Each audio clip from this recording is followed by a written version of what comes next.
সঞ্চয়পত্র, price bond আর বেচবে না কেন্দ্রীয় ব্যাংক, বন্ধ হচ্ছে 5 সেবা। সেবা নিতে গ্রাহকদের যেতে হবে বাণিজ্যিক ব্যাংকে। কুষ্টিয়ায় ব্ল্যাক আখ চাষের জনপ্রিয়তা বাড়ছে, কম খরচে ভালো ফলন হয়, লাভবান কৃষক। কারিগরি সহায়তা সহ পরামর্শ দিচ্ছে কৃষি বিভাগ। শীতকালীন সবজি উৎপাদনে ব্যস্ত নরসিংদী কৃষক, স্থানীয় চাহিদা মিটিয়ে রপ্তানি হচ্ছে বিদেশেও। সিন্ডিকেট ন্যায্য মূল্য বঞ্চিত কৃষক। আমন্ত্রণ ব্যবসা বাণিজ্যের অর্থনীতির সর্বশেষ খবর নিয়ে নিউজ 24 এর নিয়মিত আয়োজন পূবালী ব্যাংক পিএলসি বিজনেস টাইমে। সাথে আছে আমি পিঙ্কি সানোয়ার। এতক্ষণ দেখছিলেন সংবাদ শিরোনাম, এবার বিস্তারিত। সঞ্চয়পত্র ও প্রাইস বন্ড বিক্রি সহ 5 ধরনের সেবা বন্ধ করে দিচ্ছে কেন্দ্রীয় ব্যাংক। এসব সেবার মধ্যে রয়েছে গ্রাহক পর্যায়ে ছেঁড়া ফাটা নোট বদল, সরকারি চালান সেবা এবং চালান সংক্রান্ত ভাঙতি টাকা দেওয়া। সোমবার বাংলাদেশ ব্যাংক সূত্র এ তথ্য জানায়। আগামী 30 নভেম্বর থেকে প্রাথমিকভাবে বাংলাদেশ ব্যাংকের মতিঝিল অফিস এসব সেবা বন্ধ করে দেবে। পর্যায়ক্রমে কেন্দ্রীয় ব্যাংকের ঢাকার বাইরের অন্যান্য বিভাগীয় অফিসেও এসব কার্যক্রম বন্ধ করে দেওয়া হবে। তবে কেন্দ্রীয় ব্যাংক সেবা বন্ধ করলেও বাণিজ্যিক ব্যাংকের শাখাগুলোতে এসব সেবা পাবেন গ্রাহকরা।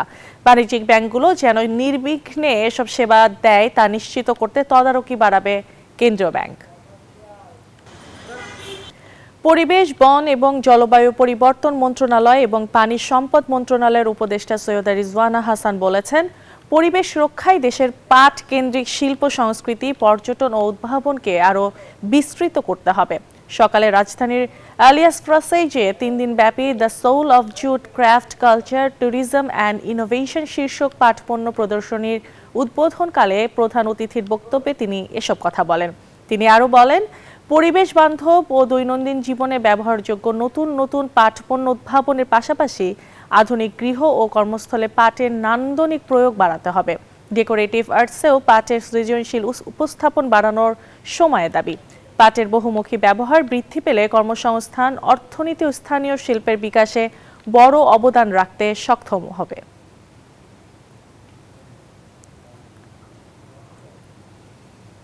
ভারত মহাসাগরে সামুদ্রিক ডোমেন সচেতনতা শীর্ষক 2 দিনের আন্তর্জাতিক কর্মশালা রাজধানীর এক হোটেলে সফলভাবে অনুষ্ঠিত হয়েছে। কর্মশালায় বাংলাদেশ, অস্ট্রেলিয়া এবং অন্যান্য আঞ্চলিক অংশীদারদের ঊর্ধ্বতন নৌ কর্মকর্তা, নীতি বিশেষজ্ঞ, গবেষক, কূটনীতিক এবং সামুদ্রিক পেশাদাররা একত্রিত হন। উদ্বোধনী অধিবেশনে প্রধান অতিথি ছিলেন নৌবাহিনী প্রধান এবং বিআইএমআরডির প্রধান পৃষ্ঠপোষক অ্যাডমিরাল এম নাজমুল হাসান, বিআইএমআরডির chairman rear admiral Mir Ershad Ali এবং বাংলাদেশে নিযুক্ত অস্ট্রেলিয়ান হাইকমিশনার সুশান রায়াল বিশেষ অতিথি ছিলেন। ডিবিএল সিরামিক্স ও ব্রাইট সিরামিক্সের বার্ষিক বিজনেস কনফারেন্স 2025-এর 14 ও 15 নভেম্বর হবিগঞ্জে দ্য প্যালেস লাক্সারি রিসোর্টে অনুষ্ঠিত হয়েছে। শ্রেষ্ঠত্বের প্রতিধ্বনি প্রতিপাদ্যে আয়োজিত এই 2 দিন ব্যাপী সম্মেলনে সারা দেশের ডিলার ও ব্যবসায়িক অংশীদাররা অংশ নেন। ডিবিএল গ্রুপের chairman Abdul Wahed, vice chairman M A Rahim সহ ঊর্ধ্বতন কর্মকর্তারা এতে উপস্থিত ছিলেন। আয়োজনে উপস্থিত ছিলেন ডিবিএল গ্রুপের chairman Abdul Wahed, vice chairman M A Rahim, director Mohammad Aman Abrar, chief business officer Bayazid Bashar সহ ডিবিএল এর সিনিয়র ম্যানেজমেন্ট টিম।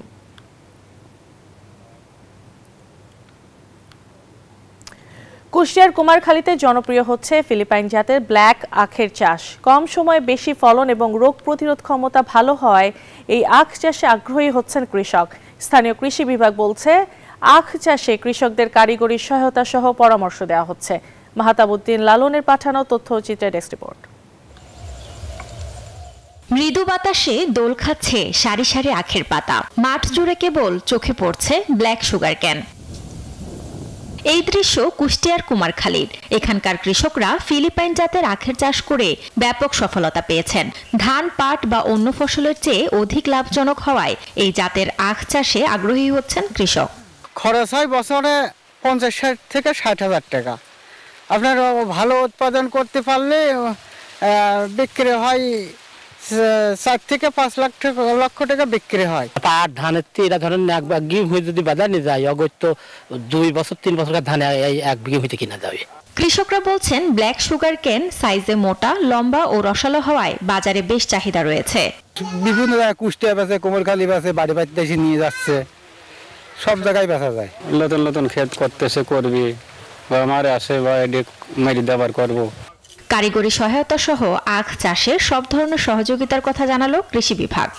আমরা কৃষি অফিস সবসময় বলছি যেটাতে আপনার লাভ হয় সেই ফসলটা করবেন, এবং আমরা সরজমিনে যেটা দেখছি যে মাঠ ফসলের ভিতরে এই আখটা অন্যতম একটা ফসল এবং এতে মানুষ কৃষকরা লাভবান হচ্ছে।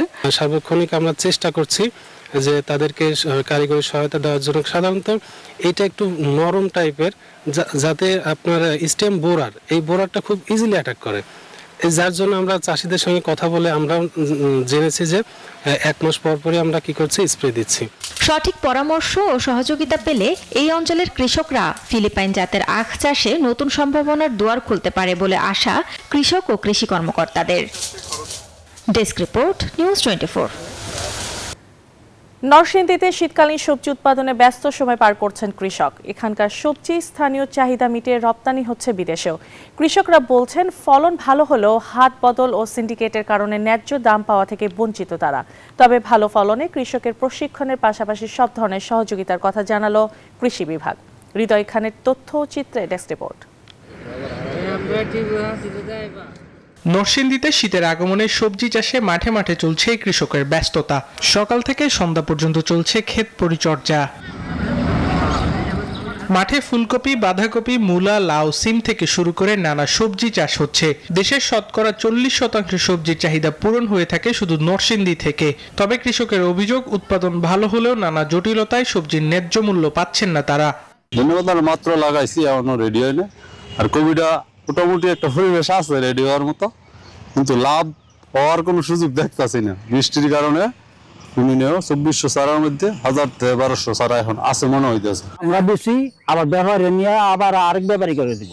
আমরা হচ্ছে হ্যাঁ মনে করেন দাম বেশি, টুক বেশি পায়। এখন সবকিছুর দাম বেশি, কীটনাশকের দাম বেশি, সার, ফসফেট, পটাশ এগুলোর দাম বেশি।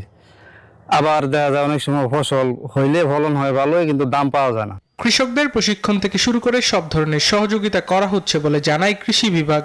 কীটনাশক ডিলার আছে আমাদের, তাদের সাথে মানে আমাদের যোগাযোগ রাখতেছি, তাদের সাথে আমরা মত বিনিময় করতেছি যাতে সবজির জৈব বালাইনাশক ব্যবহারের মাধ্যমে যাতে সবজির উৎপাদনটা বেশি হয় এবং মানসম্মত সবজি আমরা ভোক্তাদের কাছে পৌঁছাতে পারি। এ ব্যাপারে কৃষি সম্প্রসারণ অধিদপ্তর নিরলসভাবে কাজ করে যাচ্ছে। এবছর নরসিংদী জেলায় 10,400 হেক্টর জমিতে শীতকালীন সবজির আবাদ করা হয়েছে। Desk report, news 24। বিশ্ব থেকে বিচ্ছিন্ন দেশটি এবার যেন কাছে ডাকছে পর্যটকদের। নিজেদের পর্যটন শিল্পকে চাঙ্গা করতে উত্তর কোরিয়া এক জমকালো প্রদর্শনীর আয়োজন করেছে রাজধানী পিয়ংইয়ংয়ে। 400-র বেশি ধরনের প্রায় 2000-এরও বেশি সুভেনিয়ার দিয়ে সাজানো হয়েছে এই মেলা। এর পেছনে রয়েছে দেশটির নিজস্ব আঙ্গিকে পর্যটন শিল্পকে নতুন করে সাজিয়ে তোলার এক বড় পরিকল্পনা। বিশ্বের কাছে নিজেদের দরজা যেন একটু একটু করে খুলছে উত্তর কোরিয়া। রাজধানী পিয়ংইয়ংয়ের ওক্রিউ এক্সিবিশন হাউস এখন যেন এক জাদুর বাক্স। 400-র বেশি ধরনের প্রায় 2000 পণ্যে ঠাসা এই প্রদর্শনী। তবে এসব কেবলই সুভেনিয়র নয়, বরং পর্যটন শিল্পকে ঢেলে সাজানোর এক বড় পরিকল্পনা। দেশের বদলে যাওয়া ছবি, বিশেষ করে ওনসান কালমার মতো পর্যটন কেন্দ্রগুলোর দারুণ সব দৃশ্য তুলে ধরা হয়েছে চিত্রকর্মে। মূল উদ্দেশ্য হলো এই শিল্পের মাধ্যমে বিশ্বকে নিজেদের অন্য এক রূপ দেখানো।